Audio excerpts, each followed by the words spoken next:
Nous allons voir maintenant le premier exercice d'application sur les playlists. Et voici la situation. On a une urne qui contient une urne, c'est une petite bouteille ou quelque chose comme ça, où il y a, comme vous avez vu ici, il y a maintenant 5 boules noires, 5 noires à l'intérieur. Il y a 2 boules jaunes à l'intérieur, 2 jaunes, et il y a 6 rouges. 6 rouges à l'intérieur. Et on fait quoi? On tire de l'urne 3 boules. Donc au total, on a combien?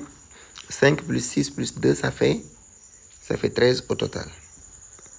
Donc total, je peux mettre 13. Et parmi les 13, on tire 3. Maintenant, le tirage. Donc on a un tirage.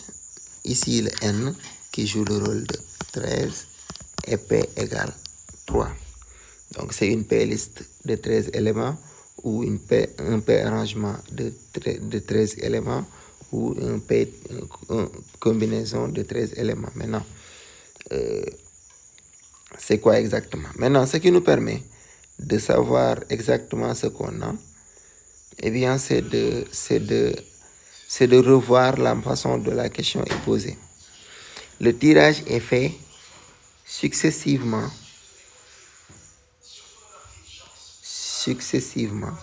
avec remise. Là, ça sous-entend 2 choses. Si c'est successif, ça signifie que l'ordre est important. Donc, on tire une première fois, on tombe sur une boule noire. On tire sur une deuxième fois, on tombe sur une boule rouge. Et on tire une troisième fois, on tombe sur une boule, disons, jaune. Une boule jaune. C'est différent de si on tire une première fois, on tombe sur un rouge. Une deuxième fois, on tombe sur un noir. Et une troisième fois, on tombe sur un jaune. C'est différent. Parce que c'est successif. Donc, l'ordre d'arrivée, l'ordre de tirage est important. Donc, ici, il faut noter qu'il y a bien de l'ordre. Donc, ici, on a l'ordre. Maintenant, est-ce qu'il y a une possibilité de tirer la même boule 2 fois? Eh bien, quand on dit avec remise, ça sous-entend que donc, on peut tirer une boule première fois et tirer cette même boule une deuxième fois. C'est-à-dire, sur nos 3 tirages-là, la même boule peut revenir 2 fois. Parce qu'après avoir tiré une première fois, on a remis la boule avant de tirer de nouveau. Donc, sur nos 3 là, une boule peut se répéter. Donc, il y a la répétition est possible. Et si vous voyez bien le cours, la partie du cours qui parle de ça, je vous conseille d'aller voir le cours qu'on vient de terminer, juste la partie qu'on vient de terminer, c'est-à-dire arrangement, combinaison et playlist. Donc, ordre et répétition, s'ils sont réunis, on parlera bien sûr d'une playlist. Donc, tous les exercices, sauf si ça respecte les mêmes, bien sûr, si ça respecte les mêmes protocoles de base, on traitera l'exercice avec des playlists, parce que c'est playlists qui parlent de ça. Première question qui est demandée, qu'on doit répondre. Première question, déterminer le nombre de tirages possibles. Il y a combien de tirages possibles? C'est-à-dire, il y a combien de possibilités de faire? Parce qu'un tirage, c'est quoi? En fait, on a tiré successivement 3 boules avec remise. Donc, si on dit le nombre de tirages possibles, ça signifie le nombre de résultats finaux possibles. Donc, ce qu'on peut appeler ici un tirage, c'est quand on tire, on tombe sur jaune, jaune, jaune. Ça, c'est un tirage. Jaune, rouge. Bon, pardonnez-moi les couleurs. Rouge, ça, c'est un tirage. Jaune, vert, disons noir. Noir, ça, c'est un tirage en fonction des boules qui sont là-bas. Maintenant, retenez juste qu'on a un tirage successif avec remise. Donc, on a une playlist. On a tiré, le nombre total de tirages, c'est 13. Ça va être n exposant P avec n égale 13 et P égale 3. Donc, c'est égal à 13 exposant 3. Vous pouvez faire les calculs et donner les résultats finaux. Sinon, je peux le faire tout de suite à côté.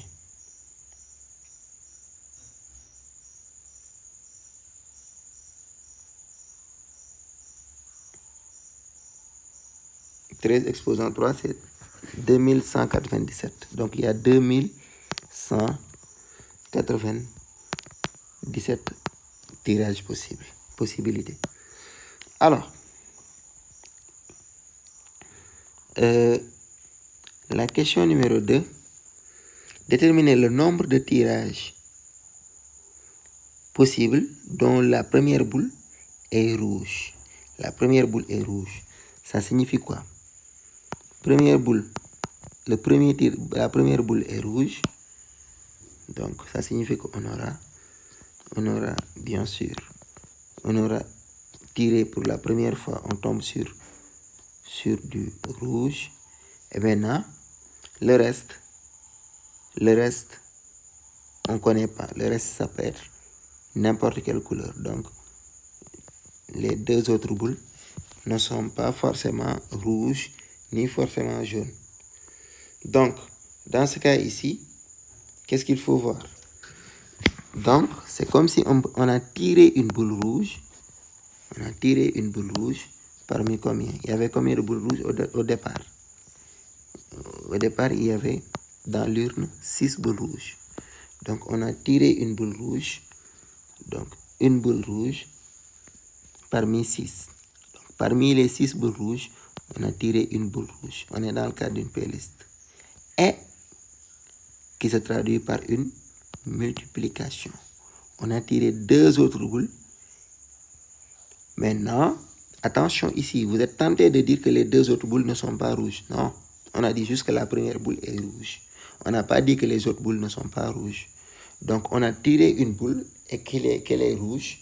Donc, on l'a tirée parmi les 6. On l'a remis avant de tirer encore une autre. Puis, on l'a remis avant de tirer une autre encore. Donc, on a tiré encore 2 tirages successifs avec remise. Sur les 13, on a tiré, bon, voilà, sur les 13, on a tiré on a tiré 2, ce qui fait le tirage. Une rouge, et sur les 13, on a tiré 2. Et donc, ça fait combien? Ça fait 1014 tirages. 1014. Petit 3.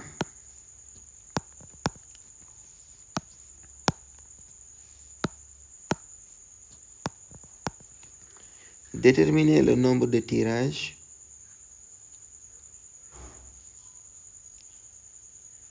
contenant aucune boule rouge. Cette fois-ci, toutes les 3 boules sont d'une autre couleur que rouge. Naturellement, les autres boules qui ne sont pas rouges sont au nombre de 5 plus 2, ça fait 7. Donc, on a 7. Exposant combien? Exposant 3. Les 3 boules qui ne sont pas rouges. Donc, ça va faire combien? 343. Quatrième question. On a dit que le nombre de tirages formés de boules de même couleur, c'est-à-dire les 3 boules sont rouges ou les 3 boules sont noires. Est-ce qu'il y a une possibilité d'avoir les 3 boules jaunes? Oui aussi. Ou les 3 boules sont jaunes. Si le tirage n'était pas avec remise, on n'aurait pas pu avoir 3 boules jaunes. Mais on tire et on remet. Donc, il y a une possibilité, même s'il y a 2 boules jaunes, il y a une possibilité de tomber 3 fois de suite sur une boule jaune. Parce qu'on remet après avoir tiré une première fois et une deuxième fois. Alors, le ou là se traduit par une addition. C'est le principe additif qu'on a vu antérieurement. Et donc, le nombre, 3 boules rouges, il y a combien de rouges? Donc, 6 exposant 3. Ensuite, 3 boules, ou bien 3 boules noires, donc 5 exposant 3. Ou bien 3 boules jaunes, 2 exposant 3. Donc, le 6, c'est le nombre de rouge. Le 5, c'est le nombre de noir. Et le 2, c'est le nombre de jaune. Eh bien, voici ce qu'il faut faire. Donc, ça fait combien? Ça fait 349. Et on finit avec le nombre de tirages de couleurs différentes. Donc, 5 couleurs différentes. Ça signifie quoi? Ça signifie que on a une rouge, une noire, une jaune. Ou une jaune, une noire, une rouge. Ou, enfin, vous comprenez. Donc, on a ça, ou ça, ainsi de suite. Donc, le RNJ là, on va regarder, vous vous rappelez des anagrammes, des mots qu'on a vus antérieurement. On va voir le nombre de façons de combiner rouge, noir, jaune. Donc, déjà, rouge, noir, jaune, déjà là, une boule rouge. Parmi les 6 boules rouges, on choisit une. Et parmi les 5 boules noires, on tombe sur une. Ce n'est pas un choix, donc c'est un tirage. Donc, on tombe sur une. Et parmi les 5 boules jaunes, les 2 boules jaunes, on tombe sur une. Donc, ne serait-ce que cette combinaison-là, voici le résultat. Et donc, on devait mettre plus, jusqu'à la fin de toutes les combinaisons. Et maintenant, retenez que, bien sûr, les calculs resteront les mêmes. Parce que jaune, ici, on a jaune qui est devant, 2 exposant 1, fois noir qui vient après, 5 exposant 1, et rouge qui vient après juste 6 exposant 1. Donc, c'est le même résultat. Maintenant, il faut les additionner. Donc, on peut dire quoi? Si on connaît seulement un résultat, donc 6 exposant 1, fois 5 exposant 1, fois 2 exposant 1, on peut multiplier par le nombre de combinaisons possibles, le nombre de permutations possibles. Et on a fait ça avec les anagrammes. Avec les anagrammes, quels sont les anagrammes de RNJ? Ils sont au nombre de RNJ, c'est 3. C'est 3. Et maintenant, c'est 3 factoriel. Hein? C'est 3 factoriel. Donc, le résultat final, c'est voilà, 5 fois 5 exposant 1. Voilà, tout ce nombre-là multiplié par 3 factoriel. 3 factoriel, c'est le nombre d'anagrammes possible. Donc, ça va donner combien? Ça va donner 360. 360 au total. Alors, pour les anagrammes, je vous conseille de voir la vidéo sur les anagrammes. On en a déjà parlé. Anagramme, c'est le nombre de façons de combiner les lettres pour former un mot. Alors, merci, c'était tout pour cette partie-là.